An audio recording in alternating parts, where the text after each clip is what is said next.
అందరికీ శుభం జరగాలని కోరుకుంటూ మరో కొత్త వీడియోతో మీ ముందుకు వచ్చేసిందని మన ఛానల్. ఈరోజు మనం ఈ వీడియోలో సంకటహర చతుర్థి సంపూర్ణ పూజా విధానము, ముడుపు ఎలా కట్టాలి, ఉదయం పూట పూజ, సాయంత్రం పూజ, ఉపవాసము, నైవేద్యము ఏమి పఠించాలి, చంద్రునికి ఆర్ఘ్యం ఎలా ఇవ్వాలి, వ్రత కథ, పూజ అయిన తర్వాత పూజలోవి అన్నీ ఏమి చేయాలి, ఇలా ఎన్నో విశేషాలతో ఈ వీడియో ఉంది ఫ్రెండ్స్. లాస్ట్ వరకు మిస్ కాకుండా చూడండి. ఈ నెలలో సంకటహర చతుర్థి ఎప్పుడు వచ్చింది, తిది చంద్రోదయ సమయము, ఈ నెలలో సంకటహర చతుర్థి విశిష్టత నేను చేసిన వీడియో డిస్క్రిప్షన్లో ఉంది ఫ్రెండ్స్. ఇంట్రెస్ట్ ఉంటే విజిట్ చేయండి. మానవులను కష్టాల నుండి గట్టెక్కించేదే ఈ సంకటహర చతుర్థి వ్రతం. మనిషి అన్నాక కష్టాలు లేని వారు ఎవరూ ఉండరు. కష్టాలు అంటే ఉద్యోగం కోసం, చదువు కోసం, వ్యాపారం, ధనం కోసం, అభివృద్ధి, సంతానం కోసం, ఇలా ఎటువంటి అంటే ఒక కొలిక్కి రాని ఎటువంటి కష్టాలనైనా సరే గట్టెక్కించే వ్రతము ఈ సంకటహర చతుర్థి వ్రతము.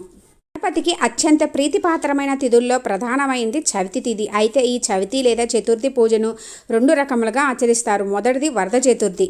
ప్రతి సంవత్సరము కూడా అమావాస్య తర్వాత వచ్చే చవితిని వరద చతుర్థిగా, వినాయక చవితి రోజు మనము వినాయక వ్రతంగా చేసుకుంటామన్నమాట. రెండవది పౌర్ణమి తర్వాత వచ్చే చతుర్థి రోజున చేసే వ్రతమును సంకష్టహర చతుర్థి లేదా సంకటహర చతుర్థి వ్రతంగా మనము ప్రతి నెల కూడా ఆలంబనగా చేసుకుంటూ ఉంటాము. ఉన్న సంకటములనన్నీ తొలగించే సంకటహర చతుర్థిగా జరుపుకుంటాము. వ్రతము కూడా కొన్ని చిన్న చిన్న మార్పులు వాళ్ళ పెద్దవాళ్ళ ఆచారాన్ని బట్టి ప్రాంతాల వారీగా కూడా కొన్ని మారుతూ ఉంటాయి. ఒకవేళ సంకటహర చతుర్థి మంగళవారం రోజు కలిసి వస్తే గనక దానిని అంగారక సంకటహర చతుర్థిగా జరుపుకుంటాము. అలా కలిసి రావడం చాలా విశేషమైన పర్వదినముగా చేసుకుంటాము. రోజు సంకటహర చతుర్థి వ్రతం చేసుకోవడం వలన మన జాతకంలో ఉన్న కుజదోషాలు, సర్పదోషాలు ఇవన్నీ తొలగడంతో పాటుగా మనం అనుకున్న పనుల్లో అన్న కష్టాలు, సంకటాలన్నీ కూడా తొలగి గణనాథుని అనుగ్రహంతో పాటు ఆ అంగారకుని అనుగ్రహం కూడా కలుగుతుంది. ప్రతి నెల కూడా కృష్ణపక్షంలో అనగా పౌర్ణమి తర్వాత 3-4 రోజుల్లో చవితి వస్తుంది కదా, ఆ రోజున మనం సంకటహర చతుర్థి వ్రతం చేసుకుంటాము.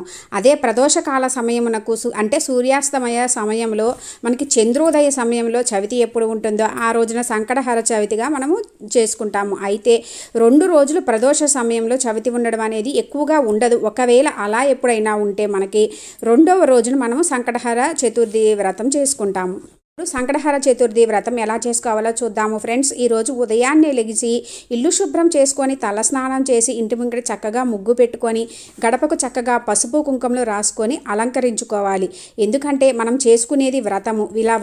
ఇలా ఏమన్నా శుభకార్యాలు చేసుకుంటున్నా మనం ఇంటి ముంగట కలకల్లాడుతూ ఉంటే మనకి ఆ గణనాథుని అనుగ్రహంతో పాటు లక్ష్మీ అమ్మవారు కూడా మన ఇంట్లోనే తిష్ట వేసుకొని కూర్చుంటారట.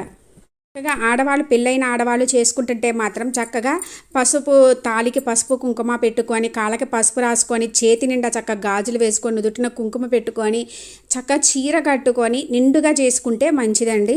మనం పూజ ఎక్కడ చేయాలనుకుంటున్నామో అక్కడ పూజా రూమ్లో, అంటే పూజా రూమ్లో, లేదు అంటే ఈశాన్యం మూల ఎక్కడైనా చేయాలనుకుంటున్నామో అక్కడ చక్కగా అష్టదళ పద్మ ముగ్గు వేసుకొని, పీట వేసుకొని, పీఠం పైన కూడా అష్టదళ పద్మ ముగ్గు వేసుకొని ఎర్రని వస్త్రం పరుచుకోవాలి. ఇప్పుడు గణనాథుని ఫోటో పెట్టుకోవాలి. ఫోటో ఉంటే ఫోటో, విగ్రహం ఉంటే విగ్రహము, అలా ఏమీ లేకపోయినా కూడా పసుపు గణపతిని చేసి పెట్టుకోవాలి. ఇళ్ళలో మనకి లక్ష్మీ అమ్మవారు, సరస్వతి అమ్మవారు, ఆ గణపతి కలిసిన ఫోటో ఉంటుంది కదండి, ఆ ఫోటో పెట్టుకొని చక్కగా చేసుకోవచ్చు. అయితే ఎన్ని ఫోటోలు ఏమీ ఉన్నా కూడానండి పసుపు గణపతి తప్పకుండా పెట్టుకోవాలండి. ఈ పూజకి శుభప్రదం కూడా. ముందుగా మనము పసుపు గణనాథుని పూజించిన తర్వాతనే మనము గణపతిని పూజించాలట. చక్కగా పువ్వులతోటి అలంకరించుకోండి. పసుపు గణపతిని మాత్రం తమలపాకు మీద పెట్టుకోవాలండి. అయితే మనము పూజ చేసుకునేటప్పుడు మాత్రమే పసుపు గణపతిని చేసుకోవాలి, ముందుగానే చేసి పెట్టుకోకూడదు. దీపానికి అన్నీ సిద్ధం చేసుకోవాలి. నువ్వుల నూనె కానీ, ఆవు నెయ్యి కానీ, లేదు అనుకుంటే కొబ్బరి నూనె అయినా వాడుకోవచ్చు. దీపానికి అన్నీ సిద్ధం చేసుకొని దీపానికి కూడా మనము బొట్టు పెట్టుకోవాలి. ఇప్పుడు ముందుగా మనము దీపం వెలిగించుకొని శుక్లాంబరధరం విష్ణుం శశివర్ణం చతుర్భుజం ప్రసన్నవదనం ధ్యాయే సర్వవిఘ్నోపశాంతయే.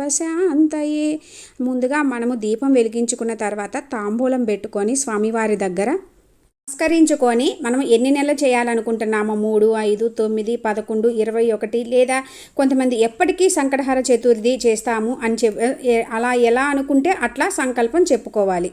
మనము పూజ చేసుకున్న దగ్గర ఆ దేవుని ముందే ఎర్రని వస్త్రం, అంటే కొత్తది ఎర్రని బ్లౌజ్ పీస్ కానీ ఏదన్నా వస్త్రం కానీ పరుచుకొని అందులో కొంచెము పసుపు కుంకుమ వేసి 3 గుప్పిళ్ళతోటి మంచి బియ్యం వేయాలండి. ఎందుకంటే పాడైపోకుండా 3 గుప్పిళ్ళ బియ్యం పోసి ఎండు ఖర్జూరాలు 2 ఒక్కలు, దక్షిణగా 11, 21, 51, 101 ఇలా మన స్తోమతను బట్టి ఎంతైనా పెట్టుకోవచ్చండి.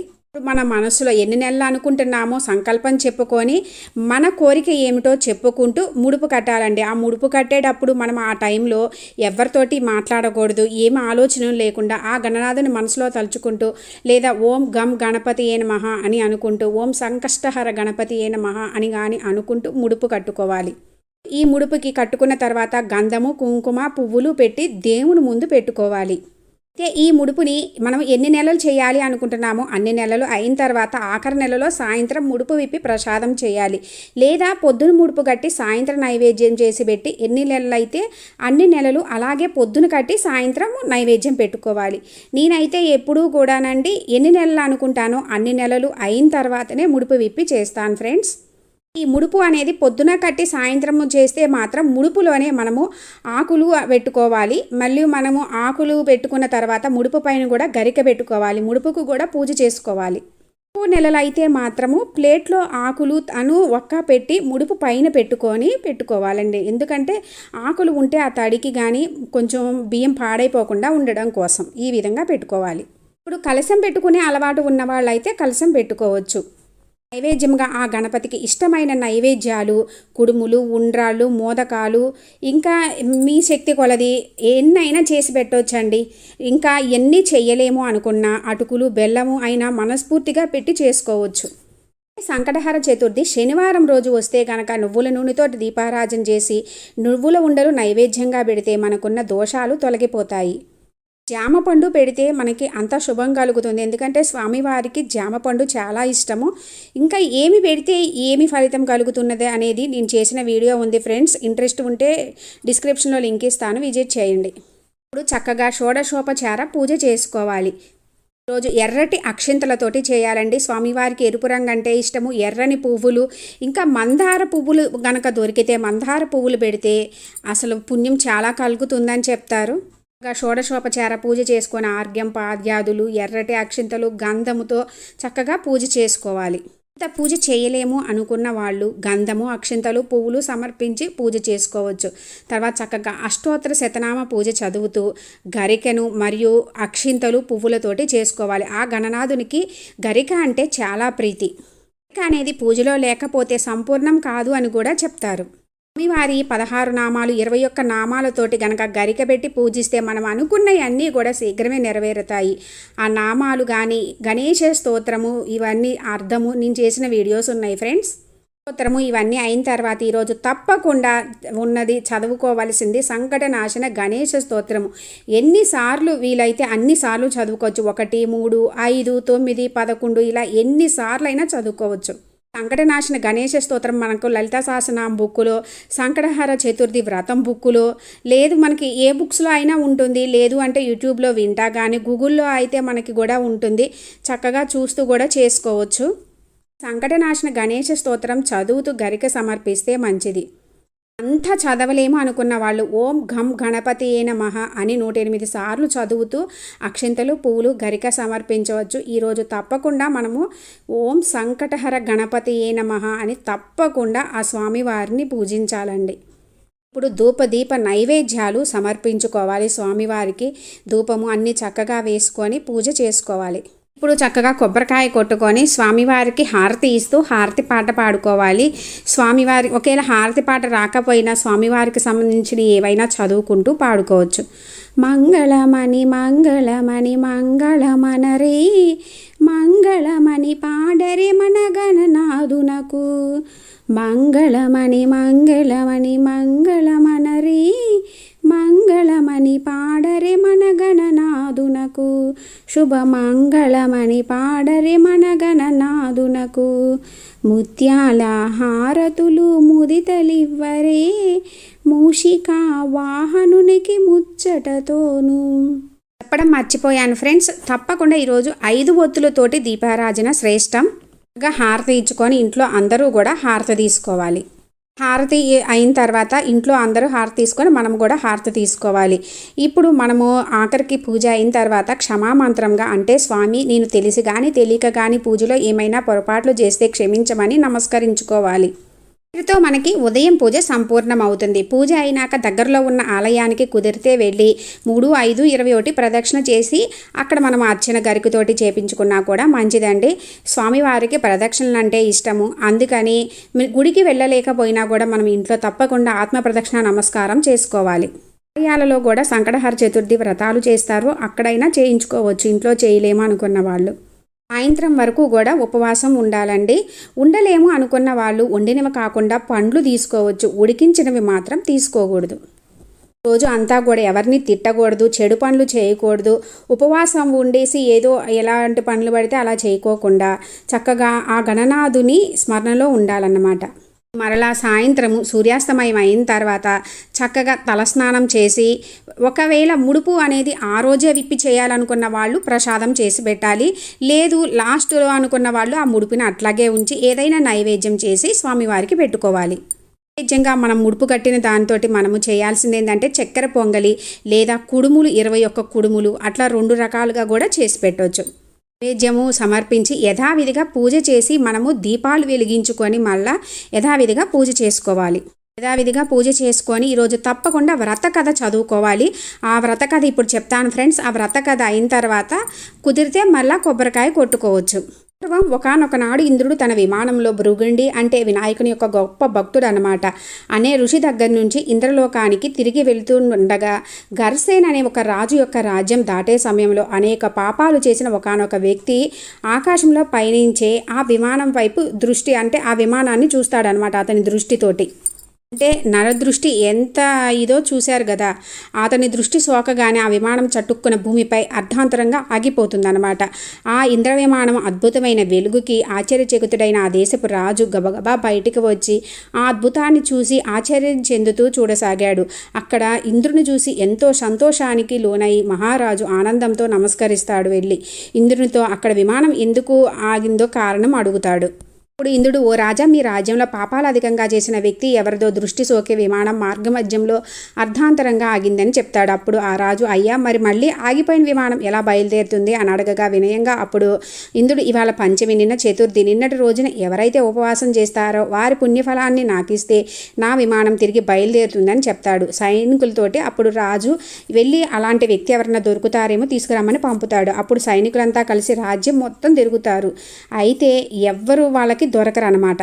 కూడా వాళ్ళు ఒక్కరైనా నిన్నటి రోజున ఉపవాసం చేసిన వారు కనబడకపోతారా అని వెతుకుతూ ఉంటారు. దురదృష్టవశాత్తు వాళ్ళకి అలా ఎవరూ దొరకలేదు. అదే సమయంలో కొందరు సైనికుల దృష్టిలో ఒక గణేష దూత వచ్చి మరణించిన స్త్రీ మృతదేహాన్ని తీసుకువెళ్ళడం కనబడుతుంది.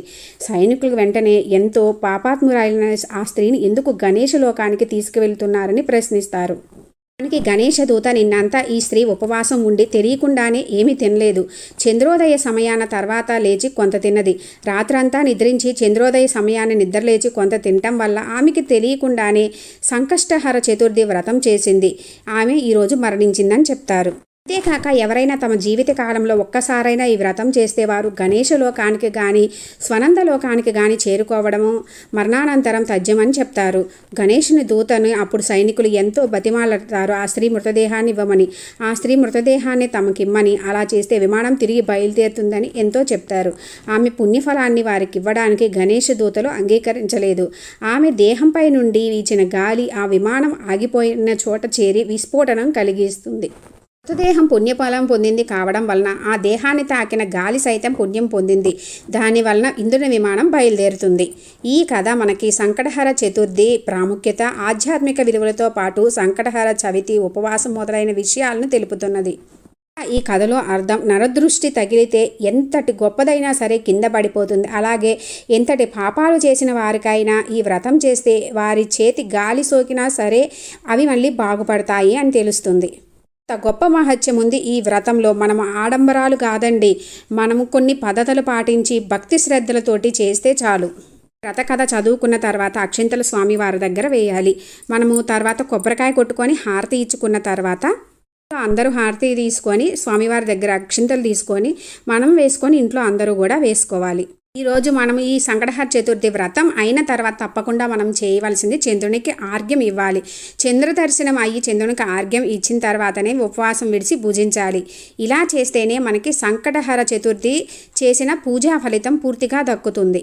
ఇత్తడి భగవానుడికి వెండి అంటే చాలా ప్రీతి. ఇత్తడి, రాగి చెంబు లేదా వెండిది మనము తీసుకొని అందులో నీరు పోసుకొని అందులో పసుపు, కుంకుమ, గంధము, అక్షింతలు, పువ్వు పెట్టుకోవాలి. ఇలా వేసుకుంటే చాలా మంచిది. 5 రకాలు, లేదు అంటే ఓన్లీ వాటర్ తోటి కూడా ఆర్గ్యం ఇవ్వవచ్చు. ఆ నీటిని చంద్రభగవానుడికి చూపించి నమస్కరించుకొని, ఓ చంద్రభగవానుడా, నేను చేసుకుంటున్న ఈ వ్రతంలో ఎటువంటి అడ్డంకులు లేకుండా సవ్యంగా జరిగేట్టు చూడమని చెప్పి నమస్కరించుకోవాలన్నమాట. నమస్కరించుకొని ఆ నీటిని పచ్చని చెట్టు లేదు అంటే ప్లేట్లో కానీ ఆ నీటిని 3 సార్లు వదులుతూ ఓం చంద్రాయ నమః, ఓం చంద్రాయ నమః, ఓం చంద్రాయ నమః అని 3 సార్లు అనుకుంటూ ఆ నీటిని విడవాలి. నీటిని ఎక్కడ పడితే అక్కడ పోసి అవి మనం తొక్కకూడదండి. చంద్రభగవానుడికి మనం మనస్ఫూర్తిగా తృప్తిగా చేసుకోవాలి, టైం ఉంది అనుకుంటే గనక దీపం పెట్టి ఎలా చేసుకోవాలి అనేది నేను అప్లోడ్ చేసిన వీడియో ఉంది ఫ్రెండ్స్. అది డిస్క్రిప్షన్లో, ఎండ్ స్క్రీన్స్లో ఇస్తాను. ఇంట్రెస్ట్ ఉంటే విజిట్ చేయండి. మనకి చంద్రోదయ సమయం ఒక్కొక్కసారి లేట్ అవుతుంది, చంద్రభగవానుడు కనిపించడు. అటువంటప్పుడు ఆకాశంలో నక్షత్రాన్ని చూసి మనము నమస్కరించుకొని ఆర్ఘ్యం విడవచ్చు. లేదు నక్షత్ర దర్శనం కూడా కాకపోతే మనము ఆకాశంను చూసి చంద్రభగవాన్ని మనసులో తలుచుకొని, చంద్రుడిని తలుచుకొని మనం ఆర్ఘ్యం ఇవ్వవచ్చు. ఆ టైం దాకా ఉండలేము, ఒక్కొక్కసారి లేట్ అవుతుంది కదండి టైము. అలాంటి వాళ్ళు నక్షత్ర దర్శనం కానీ ఆకాశం చూసి చంద్రభగవాన్ని తలుచుకొని కానీ మనం చక్కగా ఆర్ఘ్యం ఇచ్చుకొని మనము పూర్తి ఇవ్వాలి. ఇప్పటితోటి మనకి ఈ సంకటహర చతుర్థి వ్రతం పూర్తి అయిన తర్వాత మనము అప్పుడు స్వామివారి దగ్గరది ప్రసాదం స్వీకరించాలి. ఈరోజు ఇంకా ఎవరినైనా భోజనానికి పిలిచి భోజనం పెడితే చాలా మంచిది. అలా కుదరకపోతే భోజనానికి సరిపడే దక్షిణ ఎవరికన్నా ఇస్తే కూడా చాలా మంచిది. రోజు తప్పకుండా కిందనే పడుకోవాలి, బ్రహ్మచర్యం పాటించాలి. ఇప్పుడు ఇది మొత్తం మనకి వ్రతం పూర్తయినట్లు. ఆ తర్వాత రోజు పొద్దున్నే లెగిసి యథావిధిగా పూజ చేసుకొని దీపం కొండెక్కాక అక్కడ ఉన్నవన్నీ కూడా తీసుకొని సర్దుకోవాలి, పటము అన్నీ తీసి పెట్టుకోవాలి. మంగళ శుక్రవారాలు వచ్చినాయి అనుకోండి, అలాంటప్పుడు కదపకూడదు అనుకుంటాం కాబట్టి ముందు రోజు మనం పూజ అంతా అయిన తర్వాత మనము చక్కగా అంతా అయ్యి కొండెక్కిన తర్వాత కొంచెం కదిపి తర్వాత రోజు తీసుకోవచ్చు అంట. పంతులు గారు చెప్పారు ఈ విషయాన్ని.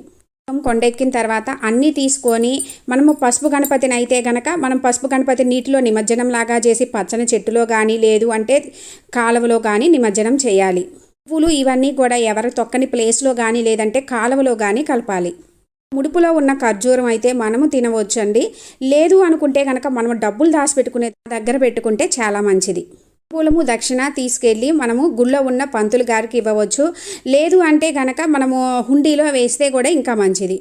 ఫ్రెండ్స్, నేను చేసుకునే నాకు తెలిసిన పూజా విధానాన్ని మీతోటి షేర్ చేసుకున్నాను ఫ్రెండ్స్. తెలిసింది కదా ఫ్రెండ్స్, ఎటువంటి మొండి కష్టాలనైనా తొలగించే సంకటహర చతుర్థి వ్రతం. మనం ఏ పూజలు వ్రతాలు నోములు చేసినా ముందుగా గణనాథునికి పూజించినాకనే ఏదైనా మొదలు పెడతాము. అటువంటి గణనాథునికి ప్రత్యేకంగా మన కష్టాలను తొలగించే ఈ గొప్ప వ్రతమైన సంకటహర చతుర్థి వ్రతాన్ని మీకు తోచినంత వరకు మీ శక్తి కొలది భక్తి శ్రద్ధలతో మనస్ఫూర్తిగా చేసుకొని ఆ గణనాథుని అనుగ్రహం పొందాలని కోరుకుంటున్నాను ఫ్రెండ్స్. Thanks for watching.